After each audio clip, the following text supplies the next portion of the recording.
Welcome to Season 5 of the Neurodiverse Voices podcast, the podcast that gives a voice to the neurodivergent community. My name is Andreia Costa, and I am your host. I am also the mum to a beautiful 9-year-old autistic daughter, and she is my world. At the age of 42, I was recently diagnosed with ADHD, and through my lived experience, I've developed a deep passion for all things neurodiversity. My daughter gave me purpose. My neurodivergence keeps the passion alive. By sharing my journey, I hope to help others feeling seen, understood, and less alone. Through conversations with guests from a wide range of backgrounds and perspectives, my aim is to challenge assumptions, spark curiosity, and enlighten all kinds of minds. This season brings another incredible lineup of guests, from comedians and writers to alternative provision leads, therapists, parent advocates, and researchers from the University of Oxford. Every guest has an inspiring journey and a powerful story to share. This is a space for honesty, connection, and celebration, where difference is not just accepted, but valued.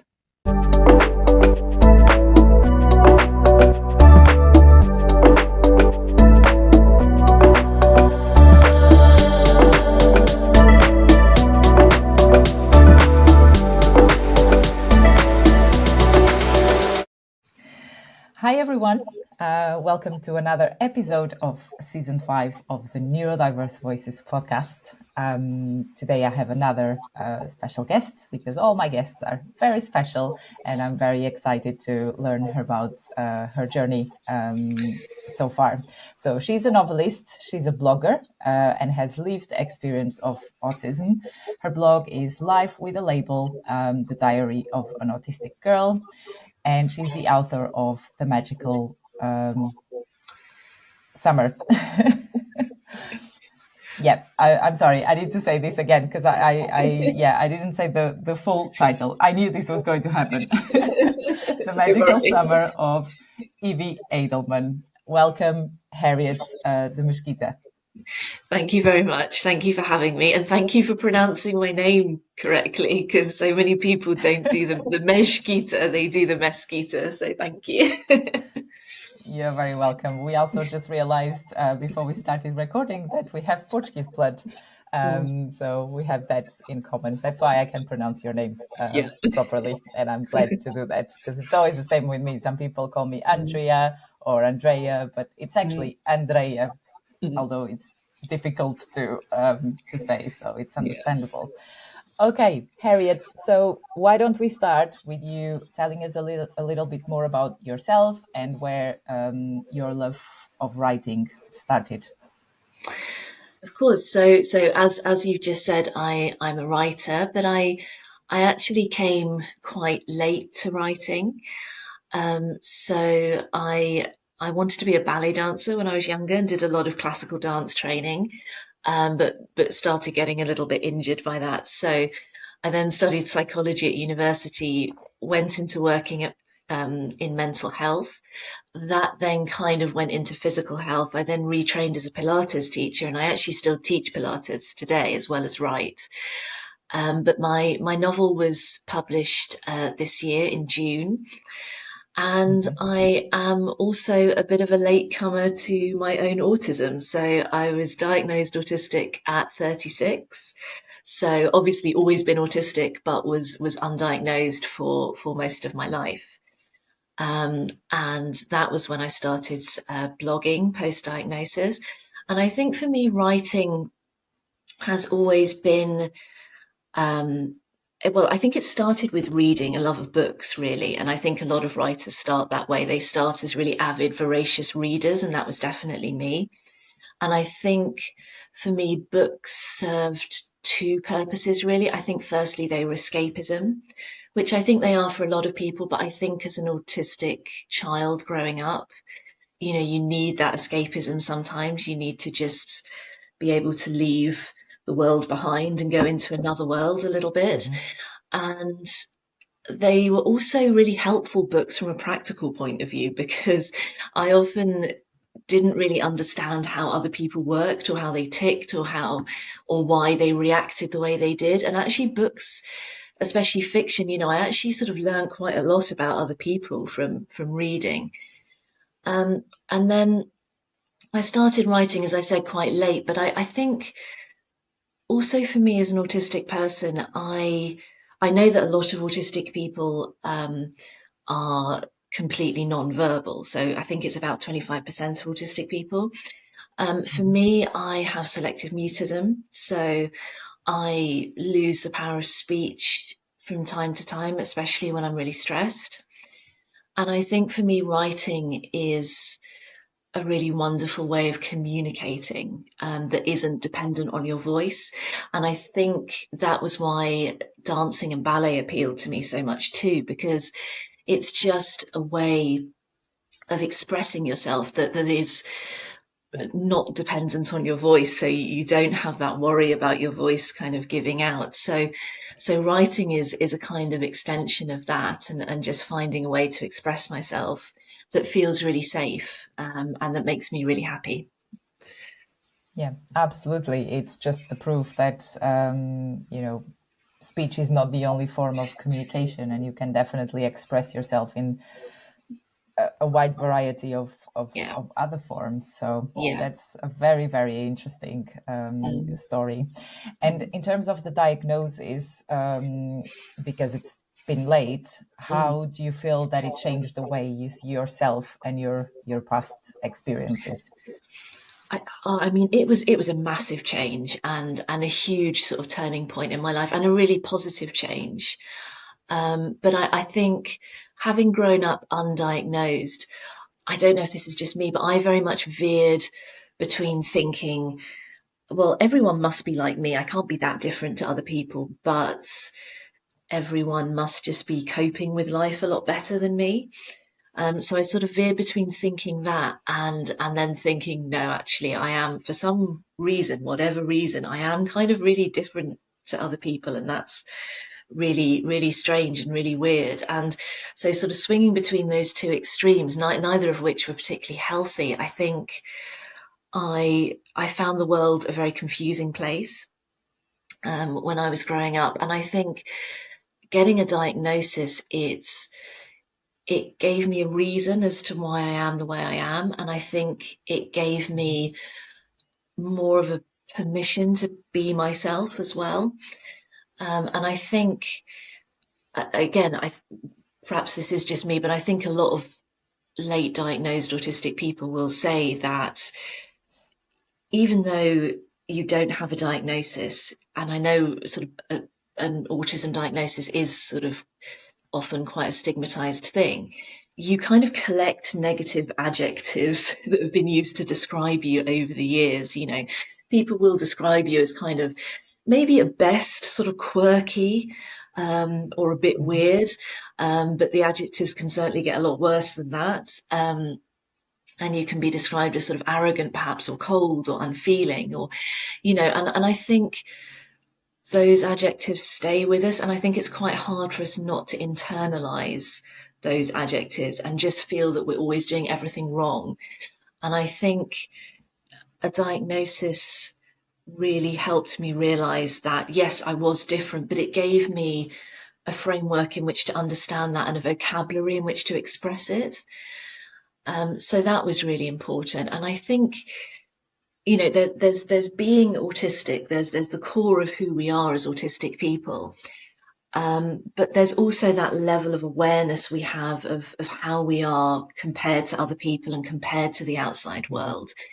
And that level of awareness, I think, is different for each autistic person. But for me, that feeling of difference was very strong.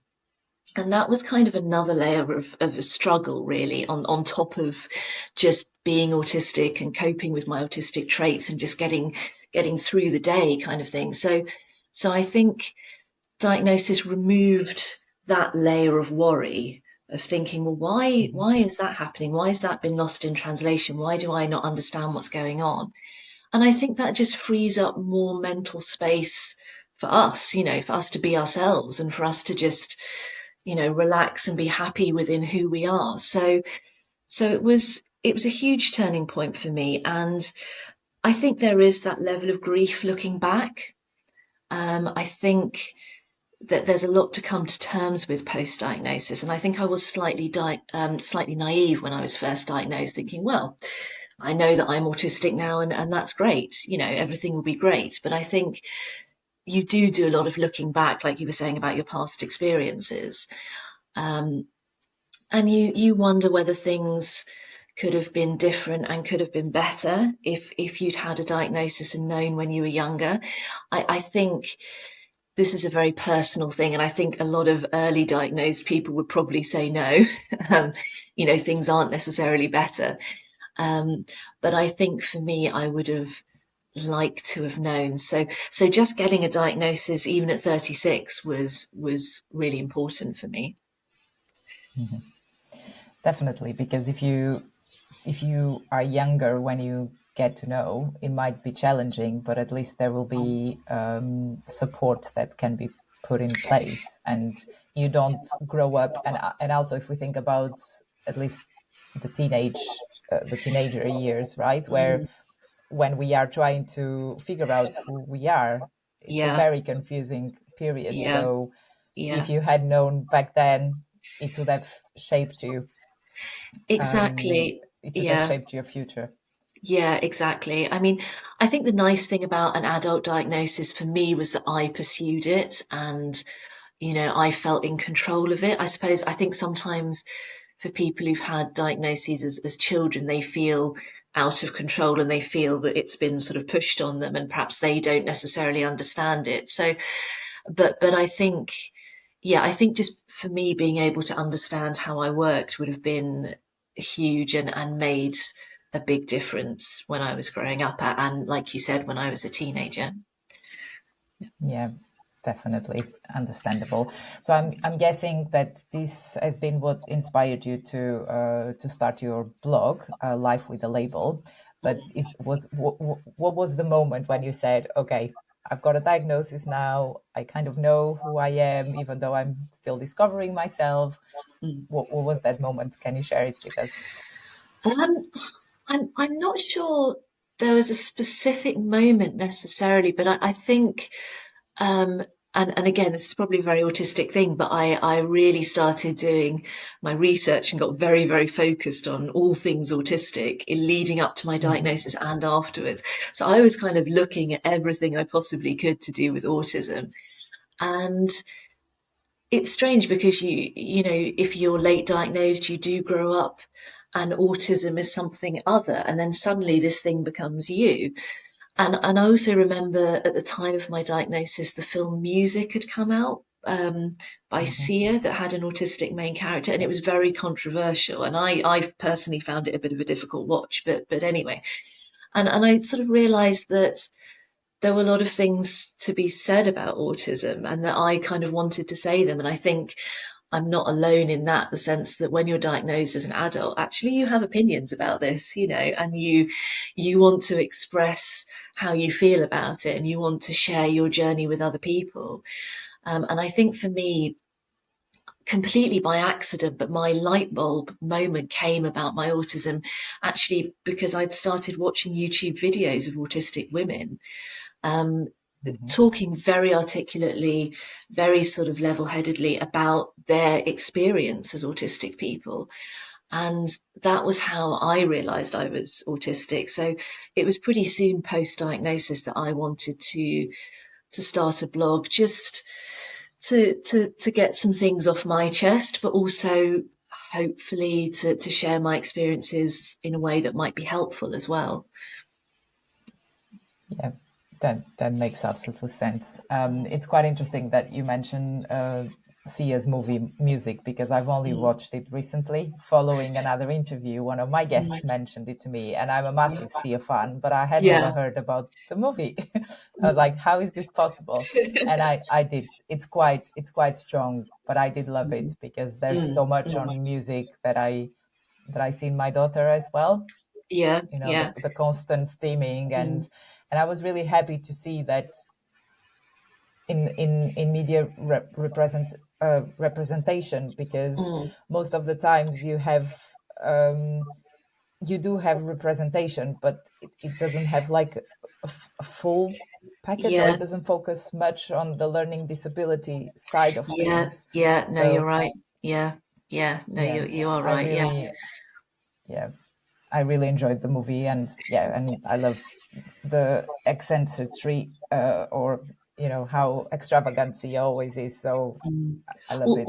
Well, she has been diagnosed autistic, hasn't she, since Sia? Yes, Um, yes. so that's kind of interesting. I personally found the movie, I found it quite a hard watch physically because of the sort of bright Mhm. colors when they go into her mind, and I think she was Yeah, trying to portray that very vivid inner world.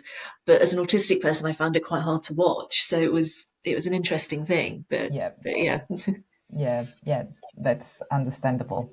Mm, Okay, so now moving on. Well, we talked about your writing mm, and creative process. So you write about neurodivergent women in your mm, books.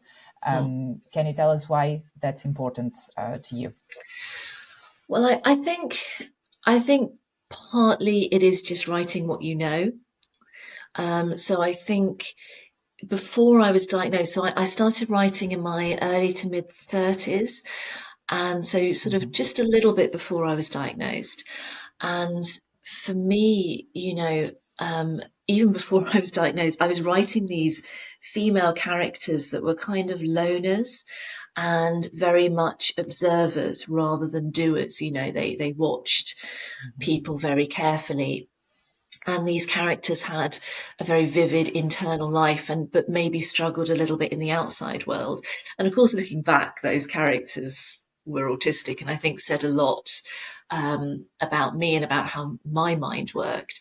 But I think post diagnosis, I actually set aside a manuscript I was working on and immediately began writing Evie, the novel that was published this year. Hmm.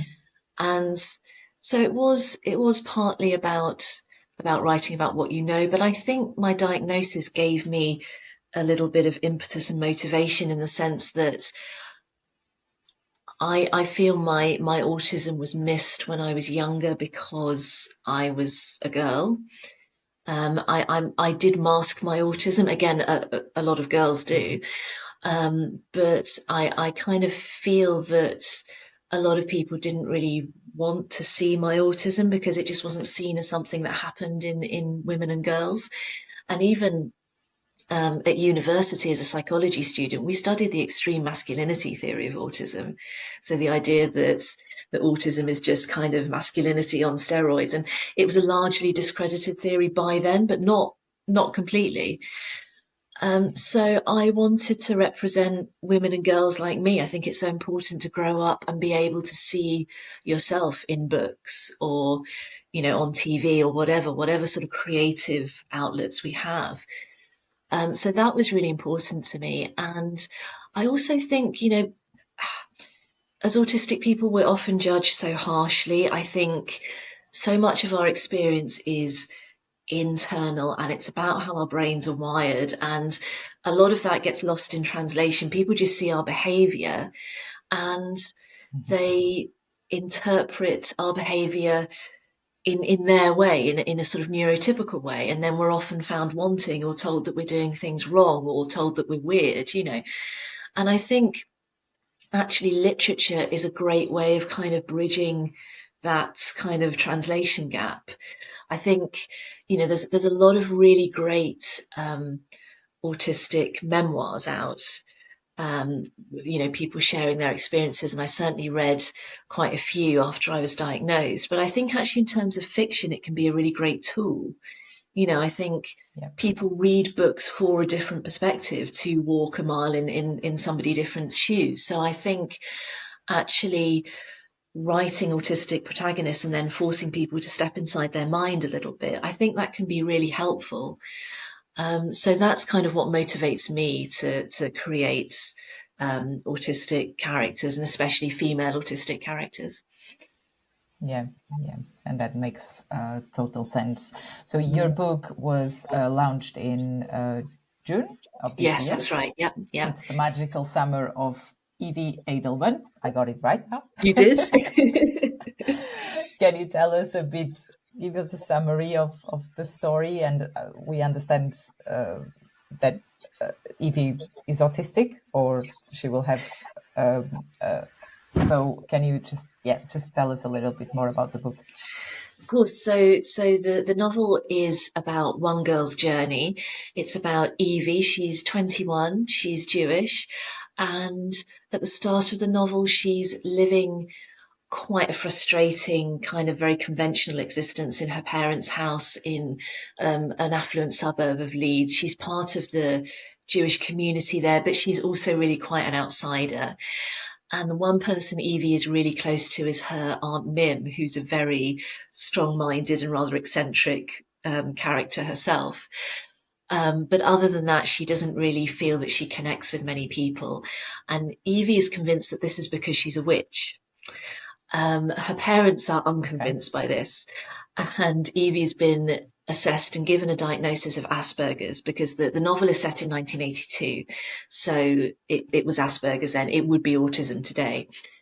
And Aunt Mim dies suddenly, and she leaves all her fortune to Evie, and Evie decides to make a break for freedom. And she moves out of the family home. She goes down to a little village in rural West Yorkshire and she tries to be the sort of friendly white witch of the village and tries to discover really who she is.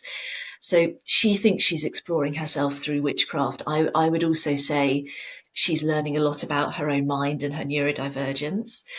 And she has quite a lot of obstacles to overcome. She finds herself in a kind of love triangle between her first love, Alex, who moves into the village with his new wife, and this tall, sort of dark, handsome stranger that she meets, who's a little bit of an unknowable quantity.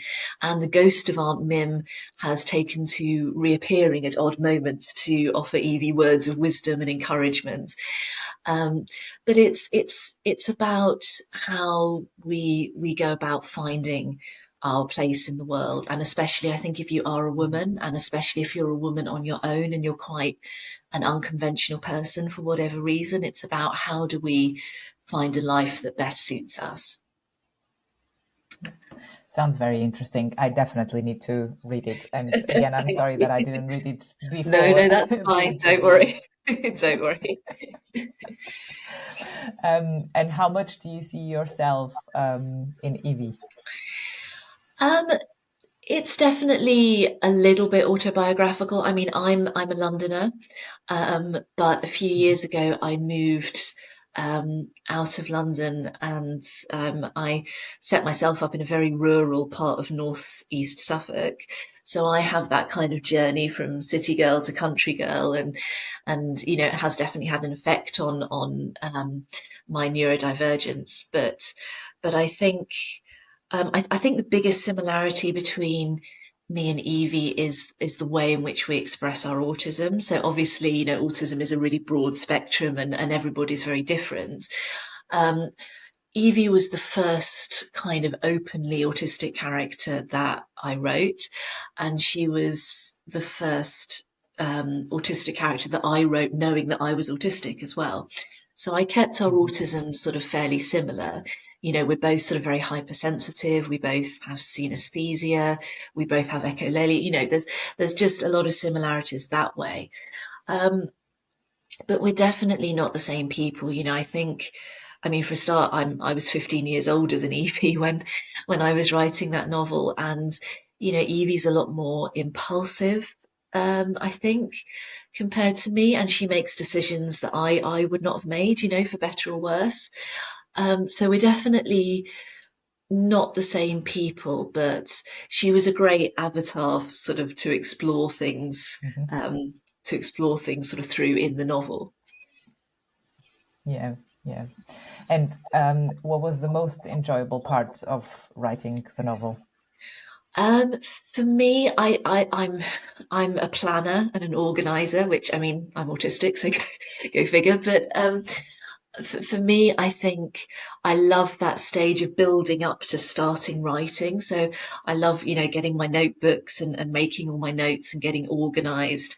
And this novel did require quite a lot of research because it was set in 1982, as I've said, so slightly before I was born. And witchcraft really fascinated, it had always fascinated me from a socio kind of political point of view, in the sense of how it was used kind of against women. But I didn't know anything about how one goes about practicing witchcraft or what particularly motivates you to call yourself a witch necessarily. So I had to learn all about that. And so, yeah, I just really enjoyed kind of doing deep dives into all of those things. And I really hate writing and then having to break off and look something up, you know. I like to feel like really Yeah. prepared before I get going. So for me, actually, the best part of it was just getting all my kind of ducks in a row and you know, planning and feeling like I kind of knew what I was going to be doing. Yeah, yeah, that's very interesting. And was there Mm. any, did you face any challenges or anything that you recall being the hardest? I think you know what, that for me, the hardest part is always once I've written a first draft of a manuscript, and then I always kind of put it in a drawer for a couple of weeks just to give myself a break. Mhm. And then you get it out and you do a read through and you work out what needs editing. And that first read through is so soul destroying, so much of the time, because I really push through with the first draft of manuscript. I just get it written so I've got something I can work on. But actually, then when you're reading back, you know, a lot of it needs changing up a little bit. Some things don't work. There are some passages that are just really bad.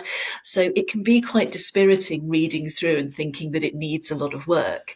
I mean, maybe there are some writers that can do like a perfect first draft. I don't know. I certainly cannot.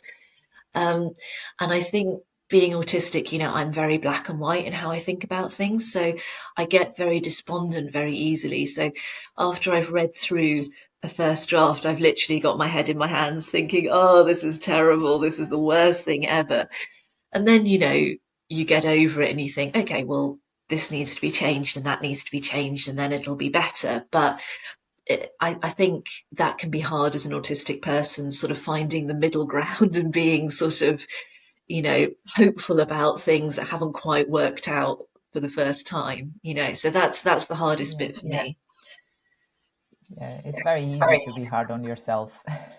Yeah, definitely. Yeah.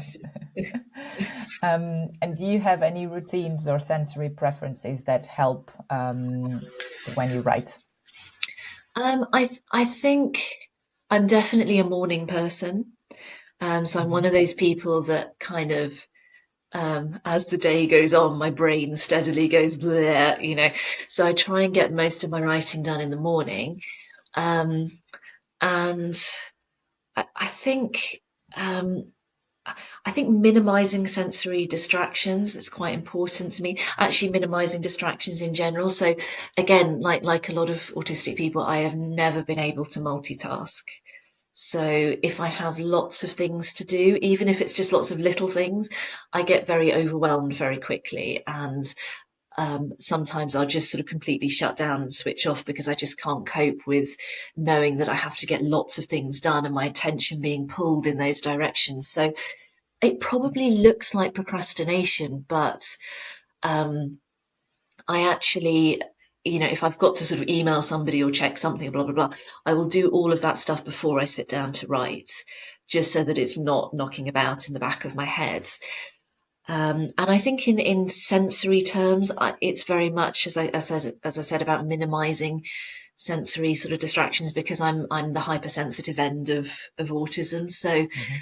I know there's this kind of stereotype of or to, you know, sort of the perfect writer sitting by this sort of lovely open window or sort of open French door with a beautiful view. But I'm the opposite. I tend to shut myself away, no music, and you know, my parents go to this house in Norfolk every year in March for a little holiday, and I normally go with them. And there's this windowless walk-in laundry cupboard, and I'll Mhm. just shut myself in there, and they'll be like, "Oh, you going up to your cupboard again? You know, to do some writing?" I'll be like, "Yes, yeah, I'm going to my cupboard." So I like that feeling of safety, being quite enclosed when I Yeah. write. So that's the kind of environment that I try to kind of create for myself. Yeah, I think that makes sense, and it's whatever works best for you. Some people work better with music or listening to a podcast. I, for example, cannot be doing work and listening to a podcast at the same time because No. I just feel like I'm not focusing on one or the other. So, I think that's yeah, such an autistic thing, or you are just focusing on one and just completely ignoring the other, and then you're thinking, well, there's no point in yeah, trying to do both. Yeah, yeah. yeah, definitely.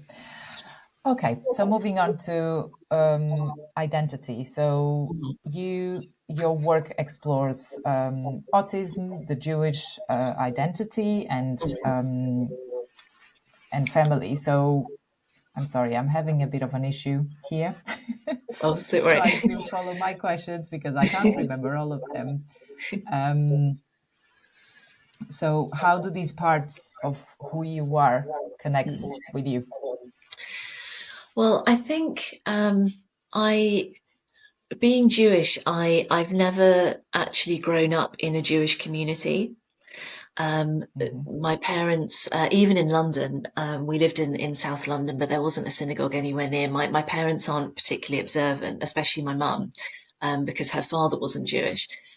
And so for me, being Jewish is something that's always set me apart a little bit. It's always made me an outsider, but also it's always been something really special. And again, with the autism, you grow up with your mind working very differently to other people's, and that affects how you perceive things, but also how other people perceive you. And and as I said at the beginning, I think the world can be a very confusing and quite frightening place. If you are autistic like that, and it can be confusing if you're Jewish but nobody else around you is Jewish too.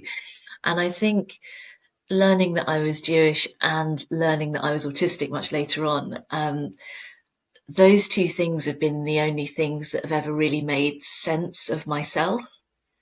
And I Hmm. think obviously I learned that I was Jewish a lot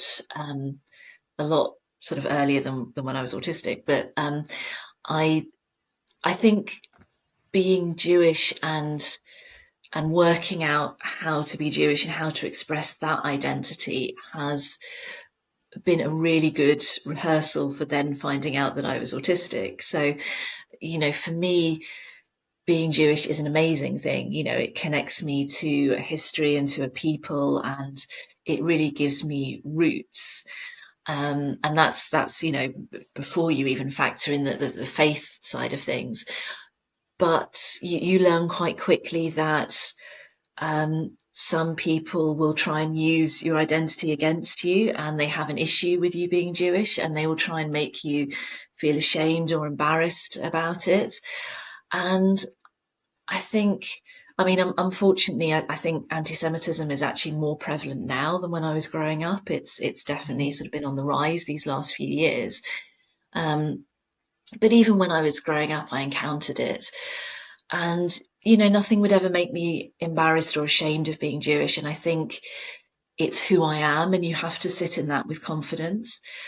So then when I found out that I was autistic, in a way, it was a similar thing. I think there are lots of parts of being autistic that are inherently difficult, but there are lots of good things about it too. And I think you then realize that other people choose to stigmatize it, other people choose to use it against you. And again, you have to just sit in it and say, well, no, this is who I am, and I'm not going to apologize for that. So I think it's been a similar sort of process with both of those things, just being part of a minority group that isn't necessarily that well understood all the time. Yeah, I'm always interested in cultural differences. Being Mm, a foreigner living in a mm, in a different country, and and acknowledging that even mm, though it's still Europe, that I'm white European, there's mm. still differences. So I'm quite Yeah. curious to know from you Mm. how is the acceptance of the Jewish community on neurodivergence and on Uh, autism specifically?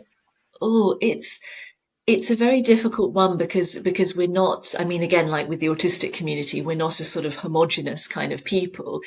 If you go more towards the Orthodox and Hasidic and Haredi, the sort of end of Judaism, the real sort of ultra Orthodox, neurodivergence is actually seen as a state where you're actually kind of closer to God.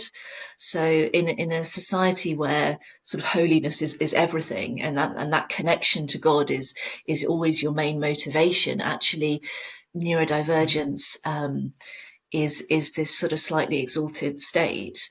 But I think it very much depends. I mean, I think, to be honest, it depends on the individual people. I know sort of all Jewish communities try and welcome everybody, within their community as much as possible. Obviously, attitudes towards neurodivergence, change depending on your perhaps perception of it, your age, maybe. So I wouldn't say there's a sort of uniform attitude towards it, really. Um, I think it depends more on the people that you meet.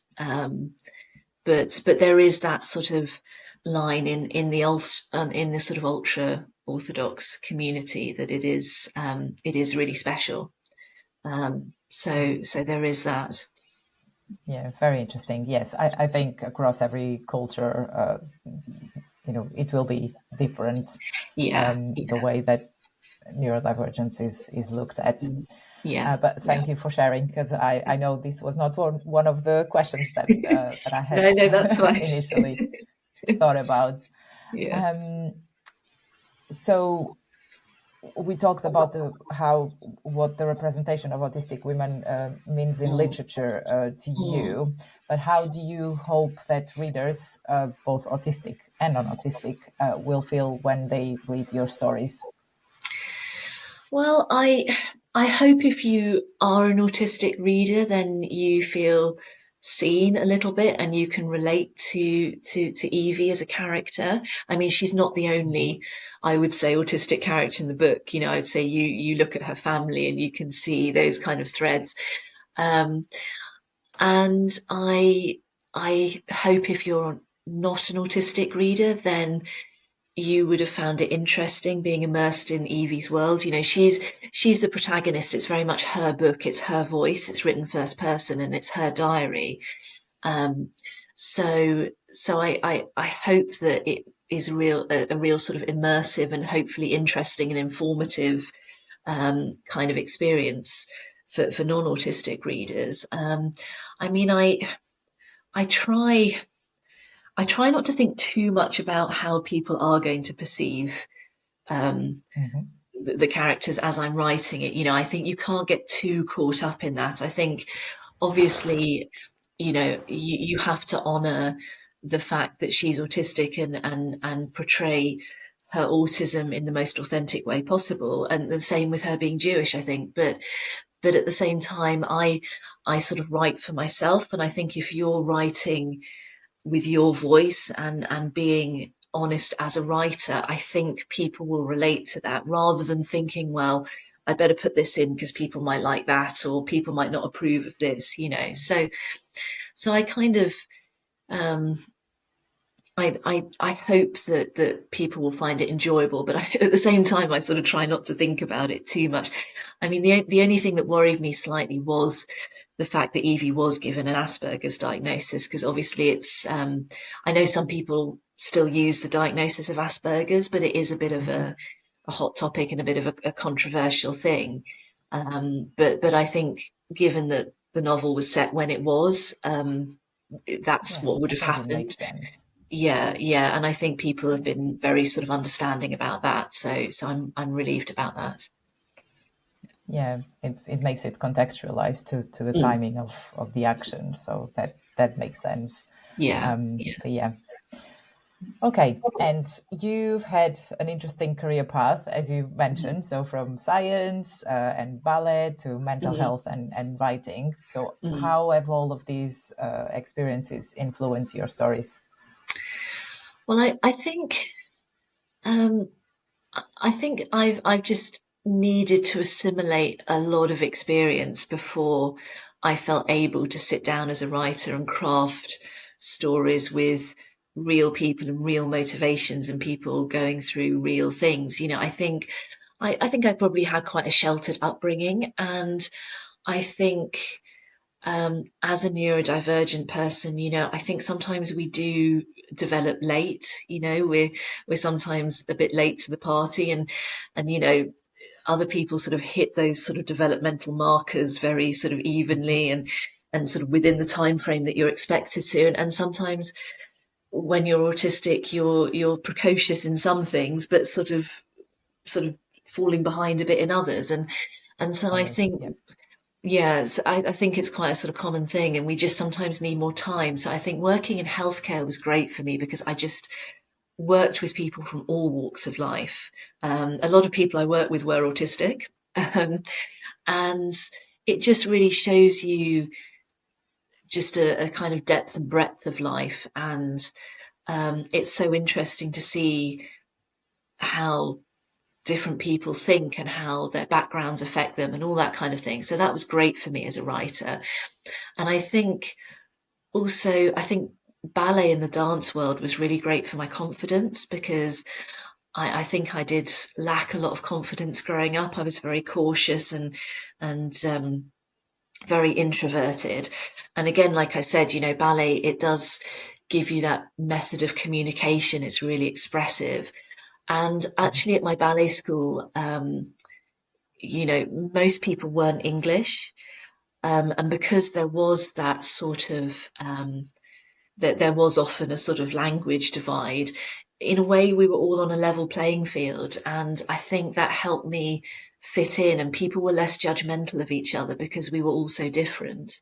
So that was a really lovely experience for me. And, my ballet teacher, Brigitte, she became like a mother to me. She was a great role model. And it was a lovely environment where I could push myself, but also feel safe. So I think that developed me a lot as a person, which then helped as a writer. Whereas the sort of working in healthcare just was really helpful, showing me how other people worked as well, which then helped me as a writer as well. Yeah, yeah. And do you at the moment, are you just writing, or do you do any ballet or dance, or do you do any I of these past experiences still?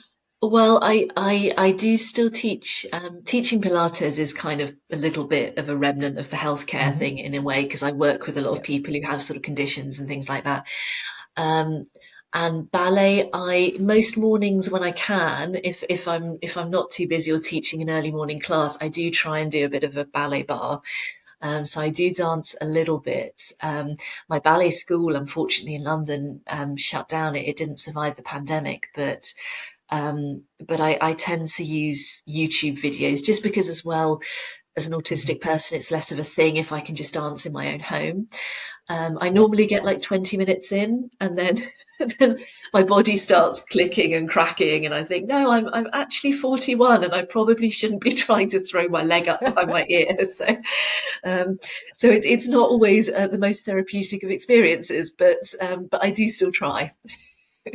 Yeah, no, that's great, and it doesn't matter if it's only 20 minutes. Yeah, The love for it is still there, and you're still yeah, moving your body anyway. yeah, Yeah. yeah. And what helps you manage your energy and rest and keeping your mind creative for your writing?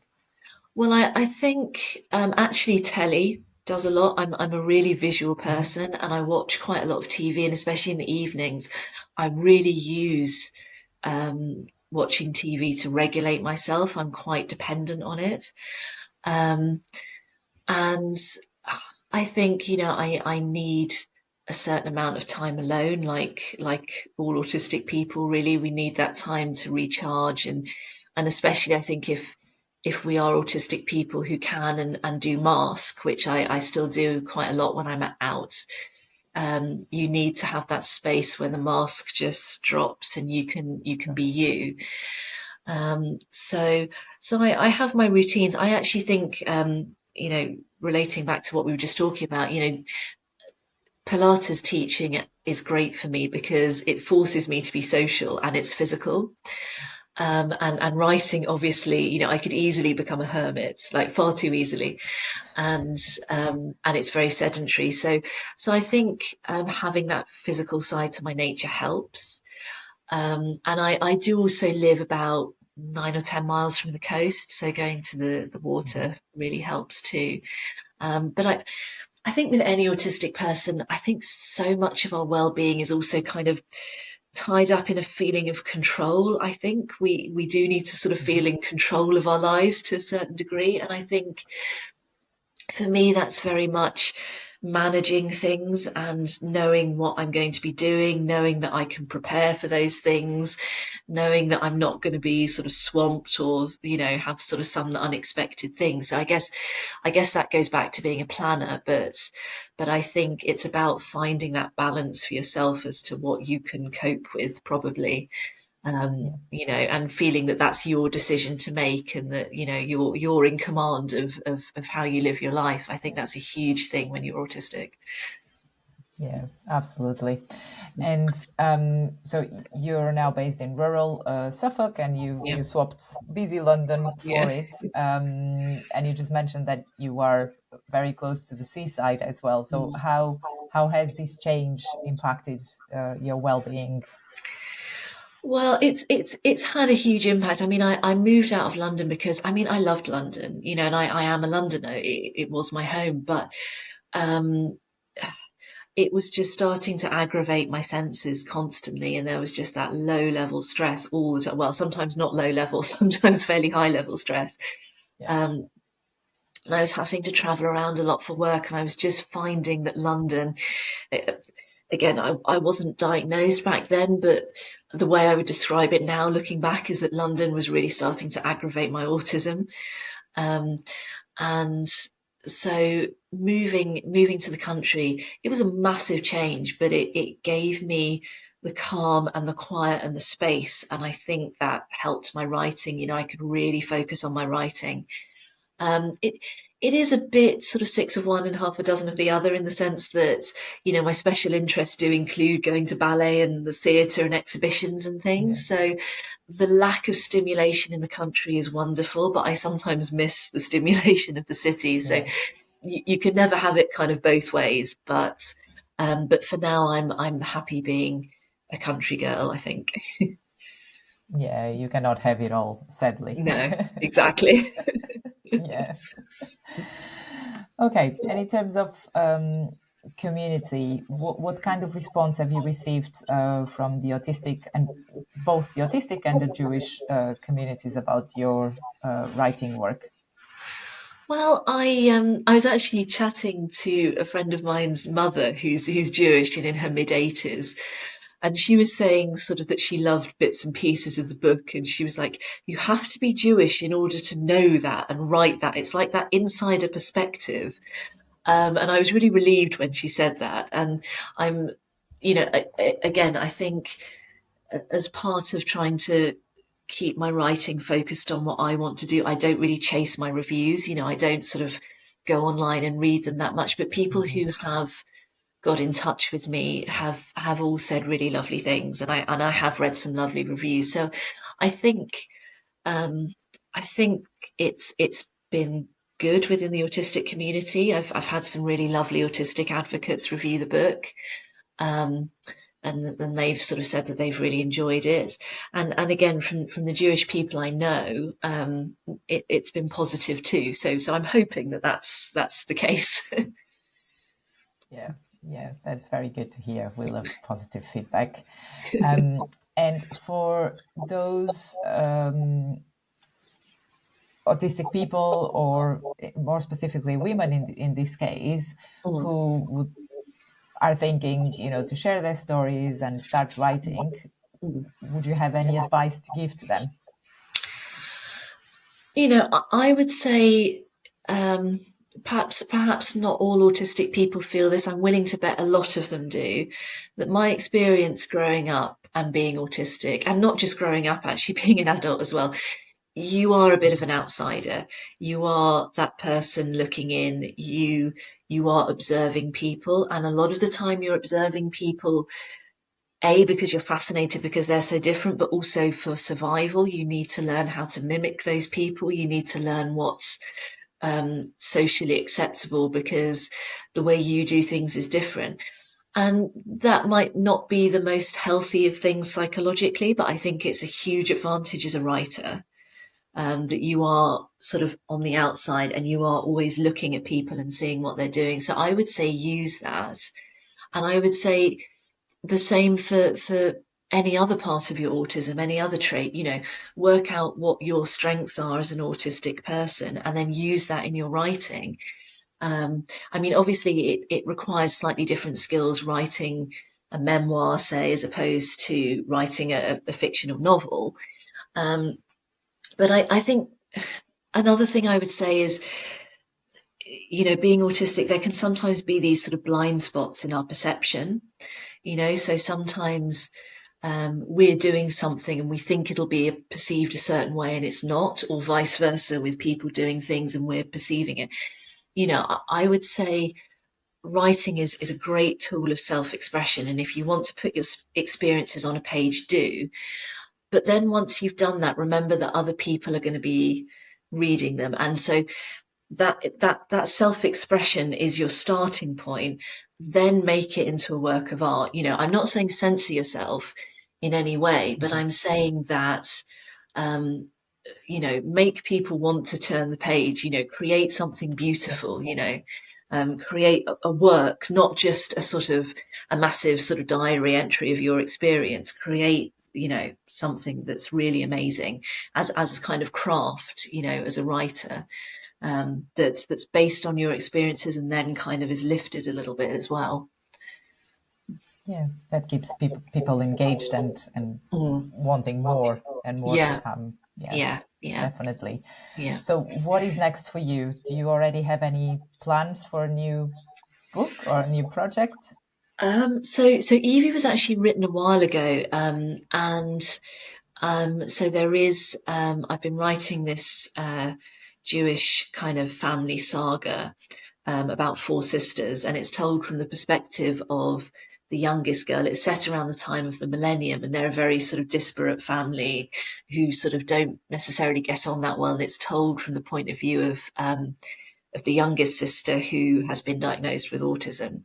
And it's about that family sort of finding their way back to each other. So yes, and I'm working on another one after that as well, because when I signed to my publisher, I knew because of their schedules that it'd be 18 months before Evie was published. So it's actually been quite a long gap since I wrote Evie. So yeah, I've been working on some other things. Yeah, good. We are looking forward to have them ready whenever they are. Thank you. Great.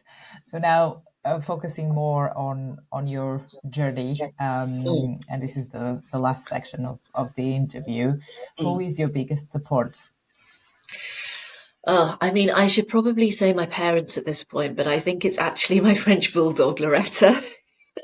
I know it's an awful thing to say, but just, I mean, I love that really strong bond we have as autistic people with animals, and Loretta is my constant companion and she gives me so much unconditional love. It's just been amazing to have her. She's a rescue. And she is quite anxious. She doesn't really get on well with other dogs, and she's very set in her routine. I mean, I swear she's an autistic dog, but I was she's thinking about that. Yeah, yeah. But she's my companion, and I honestly don't think I could probably cope with having a human as a constant companion. So I mean, it's really really lovely to have Loretta. Yeah, good. I think it's the first guest who names a dog as the biggest support. So that's very cute. Well, I don't know. I'm not sure if that's a good thing or not, really. But anyway.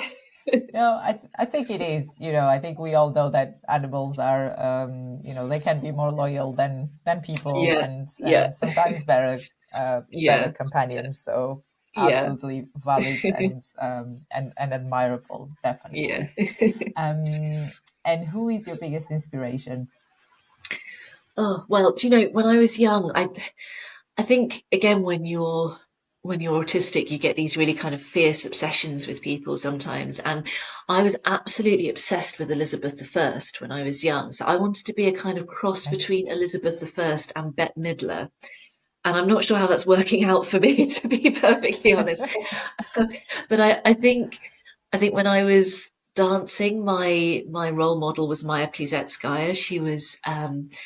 She was a prima ballerina of the Bolshoi during the Soviet years, and she was a Jewish woman and came up against a lot of anti-Semitism and a lot of prejudice during her career, and she just coped with that by dancing better than everybody else, which I think is a great message. And she was just an amazing woman, so beautiful and such a beautiful dancer. And I think I'm lucky, within my own family. So my grandmother was a novelist. Um, she was an incredibly intelligent woman who did not suffer fools gladly. And unfortunately, she died when I was 11, so she's never seen me get my novels into print. But yeah, she was always somebody to look up to. And actually, my great great aunt Nina, she was a poet and a translator. And this is at the turn of the last century, so Yeah. quite a while ago. And she was a key figure in the Jewish women's suffrage movement. So she was a suffragette. She had 6 children. She brought up her daughters, she educated them to the same level as her sons. She expected them to have careers, which they did, So she was a truly amazing woman. And I still read some of her poems sometimes. She's a real inspiration, big shoes to fill. But yeah, I really look up to both her and my grandmother. Yeah, well, there's a lot of talent in the family, and that's quite fascinating to see. Thank you.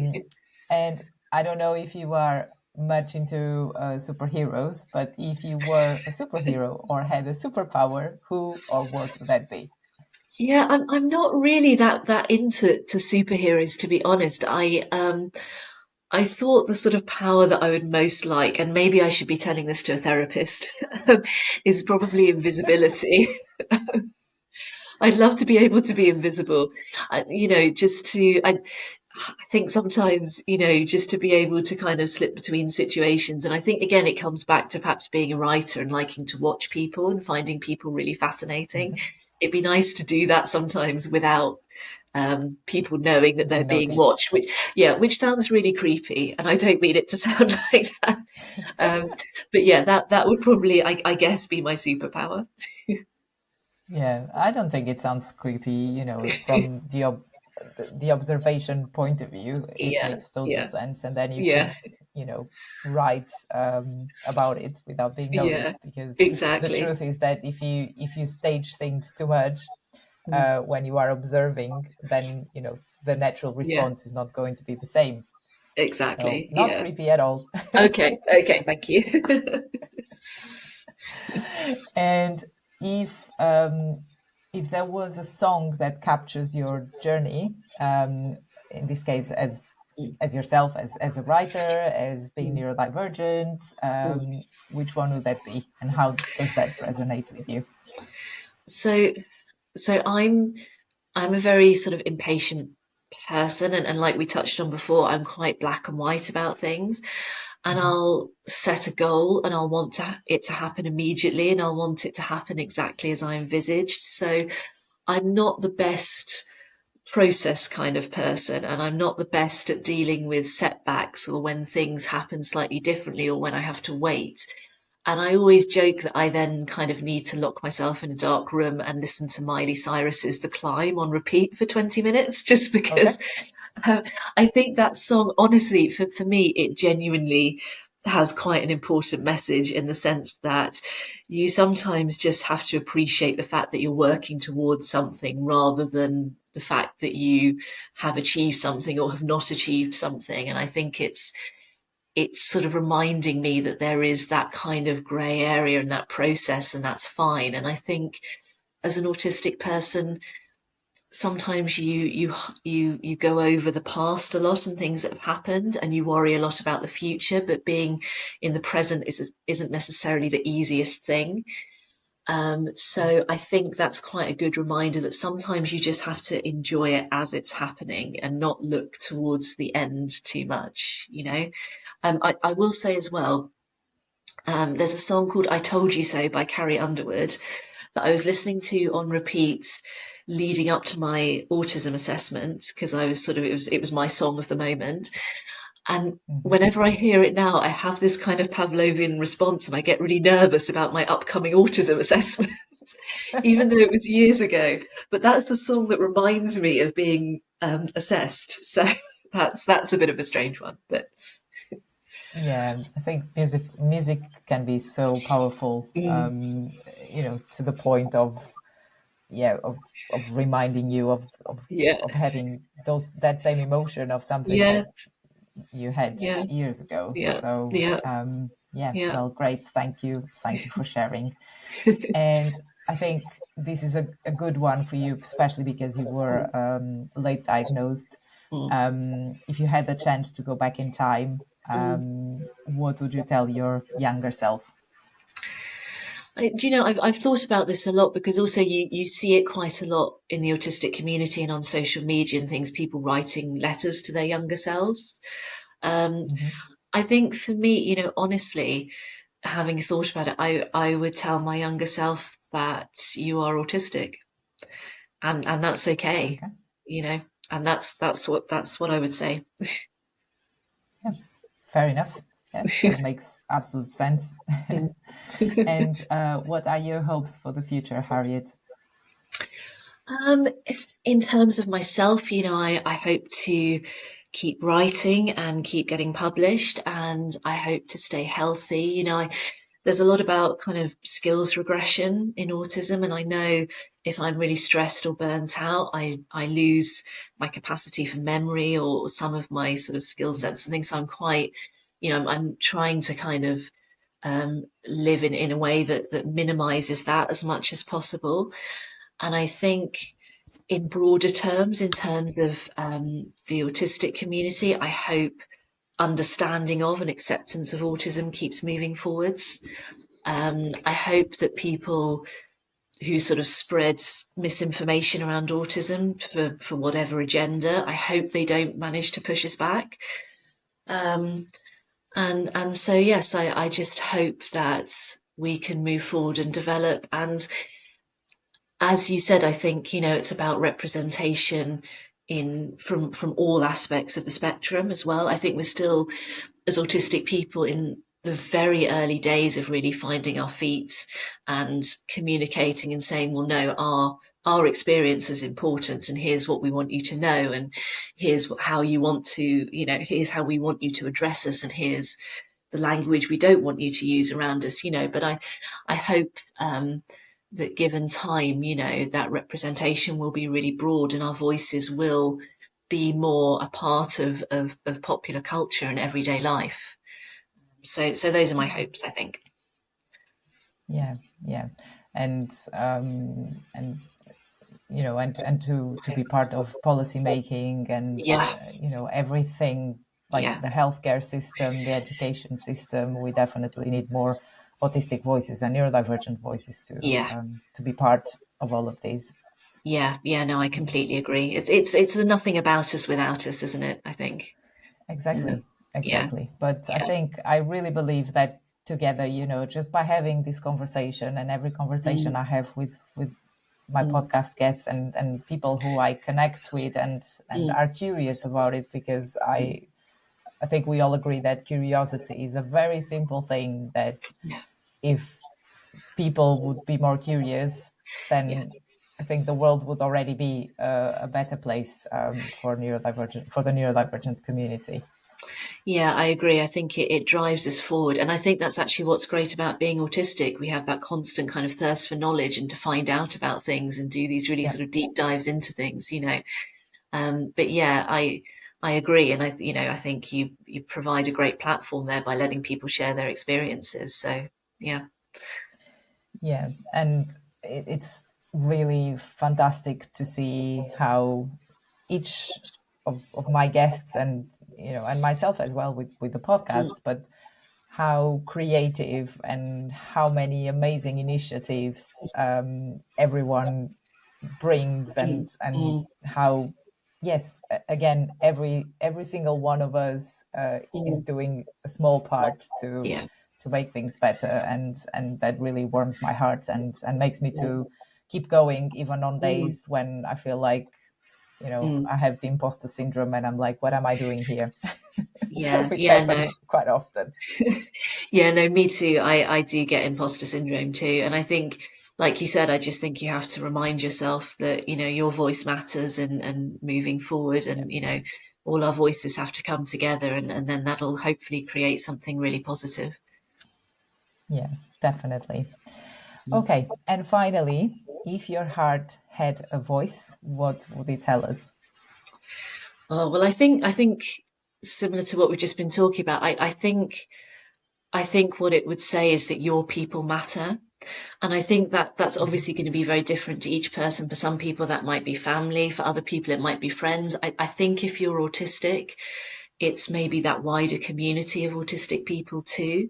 As a Jewish person, it's Jewish people for me as well. And I think it's um, just about finding those deeper connections with people who've shared experiences with you and have those similarities, and those sort of special stories. And I think, once you find those people who are your people, we should look after each other. So that's what my heart would say. Yeah, great. Thank you.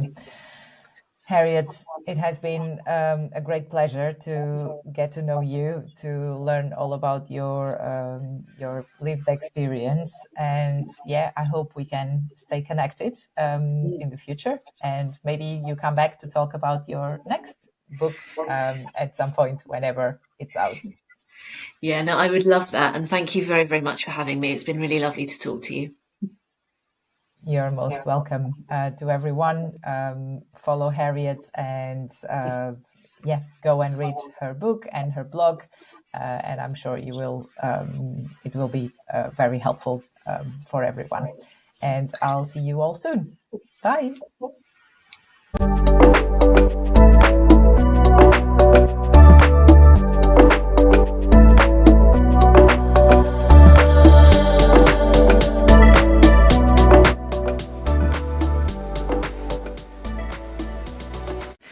Thank you for listening or watching the Neurodiverse Voices podcast. If today's conversation resonated with you, please know that you are not alone. Your experience matters, your voice matters, and your way of being in the world is valid. I'm Andreia Costa, and this podcast exists to celebrate neurodivergent lives in all their complexity, strength, and individuality. If you enjoyed this episode, please subscribe, share it, and help these stories reach the people who may need them the most.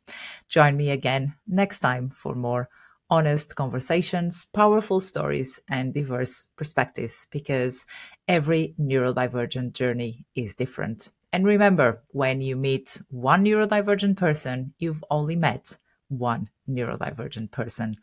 Until next time, take care. Bye.